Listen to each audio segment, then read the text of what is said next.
أعوذ بالله من الشيطان الرجيم بسم الله الرحمن الرحيم সম্মানিত দর্শক শ্রোতা কোরআন শিক্ষার আসরে আপনাদের সবাইকে স্বাগত। আজকের এই ক্লাসে আমরা সূরা ইয়াসিন এর 13 নম্বর আয়াত থেকে 16 নম্বর আয়াত পর্যন্ত তাজবিদ সহকারে শিখতে যাচ্ছি ইনশাআল্লাহ। আপনি যদি সূরা ইয়াসিন শুরু থেকে শিখতে চান, আই বাটনে লিংক দেওয়া আছে, আপনি সে জায়গা থেকে পূর্বের ভিডিওগুলি দেখে তারপরে এই ভিডিওটি দেখুন। সম্মানিত দর্শক শ্রোতা, আমি প্রত্যেকটি আয়াত শব্দ বাই শব্দ বানান করিয়া ওই শব্দের ভিতরে যত নিয়ম কানুন আছে সেটা আপনাদের সুন্দরভাবে বুঝিয়ে দেব ইনশাআল্লাহ। তাই ধৈর্য সহকারে ভিডিওটি শুরু থেকে শেষ পর্যন্ত দেখুন। ওয়াও জদ জবর ওয়াজ, দুই ঠোঁট গোল হবে, ওয়াজ ওয়াজ। র বাজের রিব রিব, র অক্ষর এর নিচে যখন জের হবে র অক্ষরটা চিকুন করে পড়বেন, ওয়াজ রিব। বা অক্ষর হলো কলকলার অক্ষর, মনে রাখবেন কলকলা এর অক্ষর 5টি, কফ ত বা জিম দাল। এই 5 অক্ষরে কোনো একটি অক্ষরে যখনই জজম বা সাকিন হবে ধাক্কা দিয়ে পড়বেন, ওয়াজ রিব ওয়াজ রিব। লাম জবল্লা হা মিম পেশ হুম, এখানে গুন্নার সাথে মিলিয়ে পড়তে হবে। কেন? মনে রাখবেন মিম সাকিনের পরে মিম সাকিনে ইদগামে শাফাওয়ি এর অক্ষর মিম যখনই আসবে তখনই কি করতে হবে? গুন্নার সাথে মিলিয়ে পড়তে হবে। লাহুম, মিম জবর মা, সা জবর সা, মা সা। লাম দুই জবর লান, লাম আলিফ দুই জবর লান। এখানে খেয়াল করেন তানবিন, তানবিন এর পরে ইজহার এর অক্ষর 6টি, হামজা হা আইন হা গয়েন খ। এই 6টি অক্ষরের একটি অক্ষর দেখেন এখানে হামজা আসছে, এজন্য আমরা কি করে পড়ব? স্পষ্ট আকারে পড়ব, কোনো গুণনা করব না। মাসালান মাসালান, কেউ যেন এখানে উচ্চারণ করবেন না মাসালান, এটা করলে ভুল হবে। আমাদের সঠিকভাবে উচ্চারণ করতে হবে মাসালান।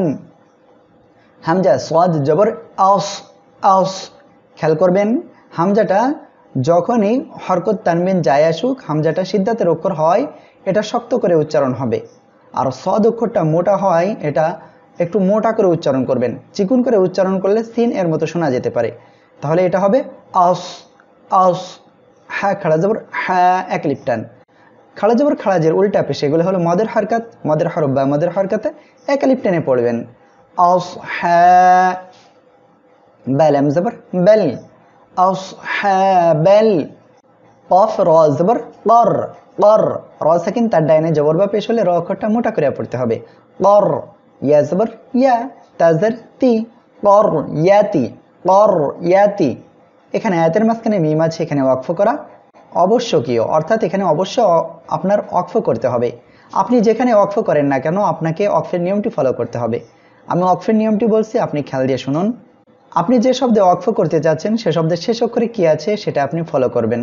যদি দেখেন শব্দের শেষ অক্ষরে খাড়া জবর মদের হরফ অথবা গোলতা ব্যতীত 2 জবর থাকে তাহলে এক জবর বাদ দিয়ে এক আলিফ টেনে পড়বেন, আর অন্যথায় সাকিন দিয়ে পড়বেন।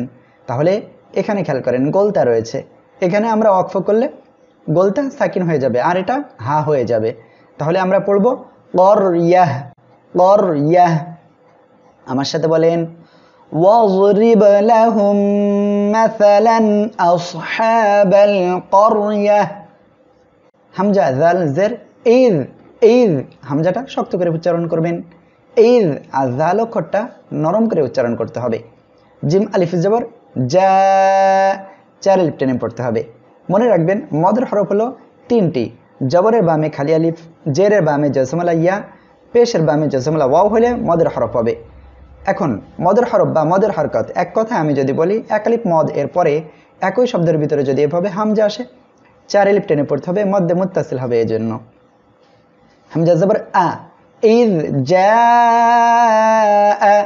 হালাম জবর হেল, মিম র পেশ মুর, র সাকিন তার ডাইনে জবর বা পেশ হলে র অক্ষর মোটা করিয়া পড়তে হবে, মুর।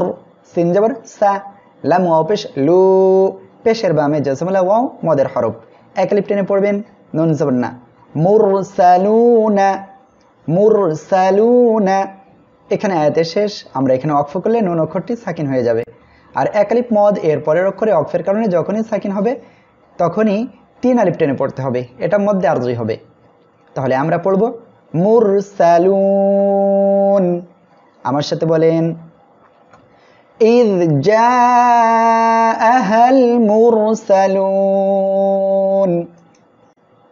হামজা জাল জের ইজ ইজ, হামজা র জবর আর, র সাকিন তার ডাইনে জবর আসছে মোটা করে পড়বেন আর, সিন লাম জবর সাল, নুন আলিফ জবর না, 3 আলিফ টেনে পড়তে হবে। কেন? মনে রাখবেন এক আলিফ মদ, এরপরে যখন পৃথক শব্দের শুরুতে হামজা আসবে তখন মধ্যে মুনফাসিল হবে, 3 আলিফ টেনে পড়তে হবে। তাহলে আমরা এখানে পড়ব ইজ আরসালনা, হামজা জের ই শক্ত হবে, লাম ইয়া জবর লাই, এই লাই, হাজের হি, মিম সা পেশ মুস, ইলাইহি মুস। কেউ যেন এখানে উচ্চারণ করবেন না ইলাইহি মুস, এটা বললে ভুল হবে। আমাদের বলতে হবে ইলাইহি মুস, নুন ইয়া জবর নাই।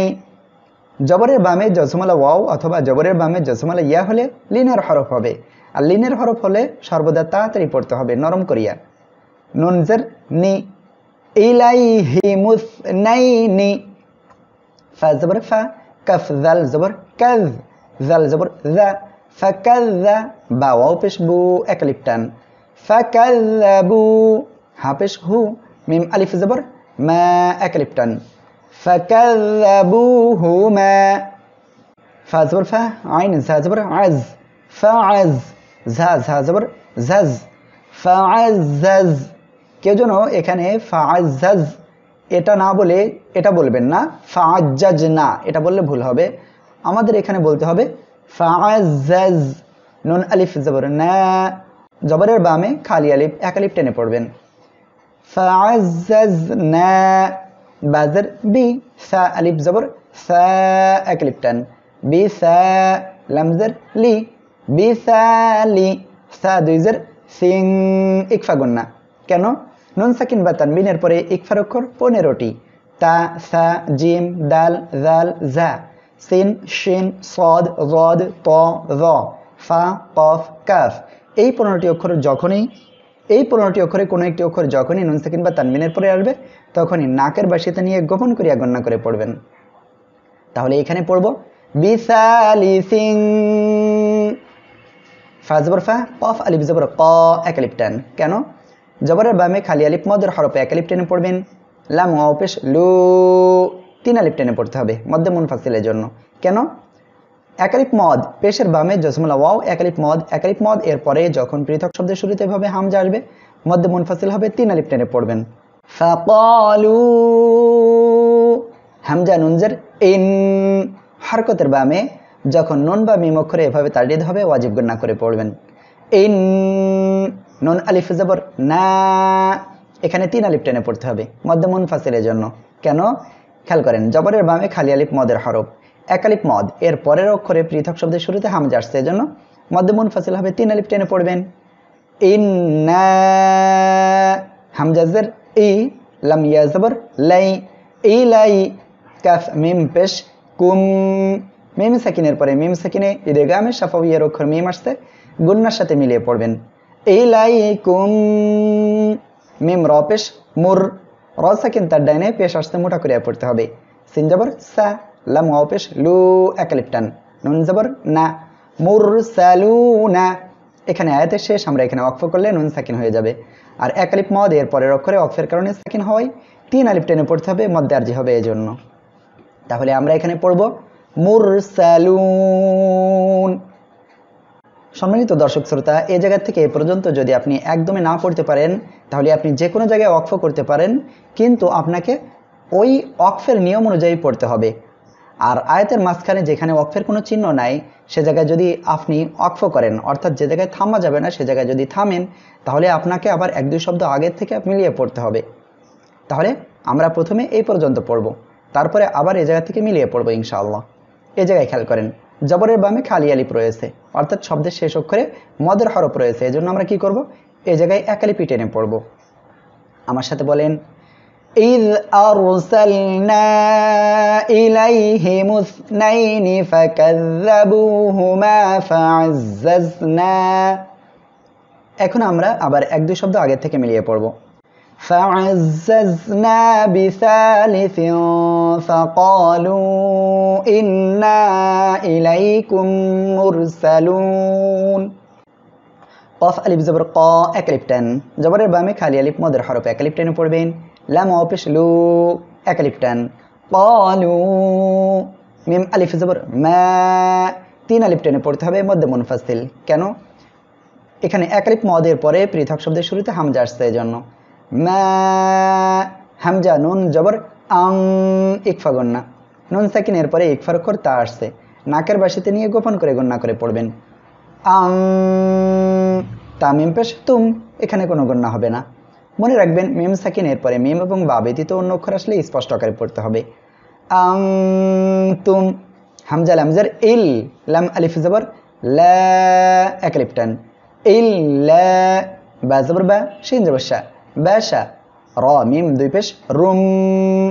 এখানে দেখেন তানবিনের পরে ঈদগামে বা গুন্নার অক্ষর 4টি, ইয়া ওয়াও মিম নুন, এই 4টি অক্ষরের একটি অক্ষর এখানে আসছে, আমরা গুন্নার সাথে মিলিয়ে পড়ব। বাশারুন মিম সাজর মিস, লাম পেশ লু, নুন আলিফ জবর না এক আলিফ টান। মিসলুনা। সম্মানিত দর্শক শ্রোতা, আয়াতের মাঝখানে যখন লাম আলিফ থাকবে সে জায়গায় আপনারা ওয়াকফ করবেন না। আর যদি আপনাদের দম না থাকে তাহলে ওয়াকফ করতে পারেন, কিন্তু আবার 1-2 শব্দ আগের থেকে মিলিয়ে পড়তে হবে। এখানে আপনারা ওয়াকফ করলে যেহেতু শেষে মদের হরফ আছে এক আলিফ টেনে পড়বেন। তাহলে আমরা প্রথমবার এখানে ওয়াকফ করব আর দ্বিতীয়বার আমরা এখান থেকে আবার মিলিয়ে পড়ব। ক্বালু মা আনতুম ইল্লা বাশারুম মিসলুনা। ওয়া জবর ওয়া মিম আলিফ জবর মা 3 আলিফ টান। এক আলিফ মদের পরে পৃথক শব্দের শুরুতে হামজার মধ্যে মুনফাসিল 3 আলিফ টেনে পড়বেন। ওয়া মা হামজা নুন জবর আং ইকফা গন্না, নুন সাকিনের পরে ইকফার অক্ষর ঝা আসছে এজন্য। ঝা জবর ঝা, লাম র জবর লার, আং জালার, র হা জবর রহ, মিম খাড়া জবর মা এক আলিফ টান, নুন পেশ নু, রহমানু, মিম নুন জের মিং ইকফা গন্না, নুন সাকিনের পরে ইকফার অক্ষর শিন আসছে এজন্য। শিন ইয়া জবর শাই, হামজা দুই জের ইন, কোনো গন্না হবে না এখানে। তানবিনের পরে ইজহারের অক্ষর হামজা আসছে এজন্য। মিং শাই ইন, এখানে লাম আলিফ আছে, এখানে ওয়াকফ করা যাবে না। তবে আপনি যদি দম না থাকে তাহলে অবশ্যই ওয়াকফ করতে পারবেন, কিন্তু 1-2 শব্দ আগের থেকে আবারও মিলিয়ে পড়তে হবে। আমরা এই জায়গায় ওয়াকফ করেছিলাম লাম আলিফ থাকা সত্ত্বেও, এখন আমরা 1-2 শব্দ আগের থেকে মিলিয়ে পড়ে এই পর্যন্ত এসে আবার ওয়াকফ করব। আর এখানে ওয়াকফ করলে খেয়াল করবেন এখানে তানবিন রয়েছে, অর্থাৎ 2 জের আছে, এখানে আমরা সাকিন করব। আর জবরের বামে জজমালা ইয়া লিনের হরফ, লিনের হরফের পরের অক্ষরে ওয়াকফের কারণে মধ্যে লিন আরজি হবে, সেখানে 1 আলিফ থেকে বেশি আর 3 আলিফ থেকে কম পরিমাণ টেনে পড়তে হবে। আপনি যদি 3 আলিফ পরিমাণও টেনে পড়েন তাহলে অসুবিধা নাই। আমার সাথে বলেন ইল্লা বাশারুম মিসলুনা ওয়া মা আনজালার রহমানু মিন শাই, এভাবে পড়তে হবে। এখন আমরা এখানে লাম আলিফ থাকা সত্ত্বেও আমরা এখানে ওয়াকফ করেছি, আবার 1-2 শব্দ আগে থেকে মিলিয়ে পড়তে হবে। হামজা নুনজের ইন, কোনো গুন্না হবে না, নুন সাকিনের পরে ইজহারের অক্ষর হামজা আসছে। ইন হামজা নুন জবর আং ইকফা গুন্না, নুন সাকিনের পরে ইকফার অক্ষর তা আসছে এজন্য। তামিম পেশ তুম, এখানে কোনো গুন্না হবে না। ইন আং তুম হামজা লামজের ইল, লাম আলিফ জবর লা এক আলিফ টান। ইল লা, তা কাফ জবর তাক, জাল জের জি, বা ওয়াও পেশ বু এক আলিফ টান, নুন জবর না। ইল্লা তাকযিবুনা, এখানে আয়াতের শেষ, এখানে ওয়াকফ করলে নুন সাকিন হয়ে যাবে। আর 1 আলিফ মদ এর পরের অক্ষরে ওয়াকফের কারণে সাকিন হয়, মধ্যে আরজি হবে 3 আলিফ টেনে পড়বেন। তাহলে আমরা এখানে পড়ব তাকযিবুন। আমরা এই জায়গায় ওয়াকফ করেছিলাম, এখন 1-2 শব্দ আগের থেকে আমরা মিলিয়ে পড়ে আমরা এই পর্যন্ত পড়ব। মিন শাইইন ইন আনতুম ইল্লা তাকযিবুন। কফ আলিফ জবর ক এক আলিফ টান, লাম ওয়া পেশ লু এক আলিফ টান। ক্বালু, র বা জবর রব, রকের উপরে যখন জবর বা পেশ হবে মোটা করে পড়বেন, বা পেশ বু, রব্বু, নুন আলিফ জবর না এক আলিফ টান। রব্বুনা, ইয়া আইন জবর ইয়া, লাম জবর লা, ইয়া লা, মিম পেশ মু, ইয়া লামু, হামজা নুন জের ইন, হরকতের বামে নুনে তাসদীদ ওয়াজিব গুণা করে পড়বেন। নুন আলিফ জবর না 3 আলিফ টেনে পড়তে হবে মধ্যে মুনফাসিল। কেন? একালিফ মদের পরে পৃথক শব্দের শুরুতে হামজা আসছে, এজন্য মধ্যে মুনফাসিল হবে, 3 আলিফ টেনে পড়বেন। ইন্না হামজা জের ই, লাম ইয়া জবর লাই, নরম করে পড়তে হবে। এই লাই, কাফ মিম পেশ কুম, কোনো গুণ হবে না। মিম সাকিনের পরে মিম এবং বা ব্যতীত অন্য অক্ষর আসছে। এই লাই কুম, লাম জবর লা, মিম র পেশ মুর, লা মুর, সিন জবর সা, লাম ও পেশ লু, এক আলিফ টান, লা মুর সালু, নুন জবর না, লা মুর সালু না। এখানে আয়াতের শেষ, আমরা এখানে ওয়াকফ করলে নুন সাকিন হয়ে যাবে। আর এক আলিফ মদের পরের অক্ষরে ওয়াকফের কারণে সাকিন হওয়ায় 3 আলিফ টেনে পড়তে হবে, তখন হবে লা মুরসালুন। আমার সাথে বলেন ক্বালু রাব্বুনা ইয়া'লামু ইন্না ইলাইকুম লামুরসালুন। সাদাকাল্লাহুল আযীম। সম্মানিত দর্শক শ্রোতা, ভিডিওটি ভালো লাগলে লাইক, কমেন্ট এবং শেয়ার করে আপনারা আপনাদের বন্ধুদের নিকটে পৌঁছে দিন, যাতে করে তারা পবিত্র কোরআনের বাণী সহজে শিখতে পারে। আগামী ভিডিওতে আবার আপনাদের সাথে কথা হবে। ঠিক তত সময় পর্যন্ত আপনারা নিরাপদে থাকুন, সুস্থ থাকুন। আসসালামু আলাইকুম ওয়া রাহমাতুল্লাহি ওয়া বারাকাতুহু।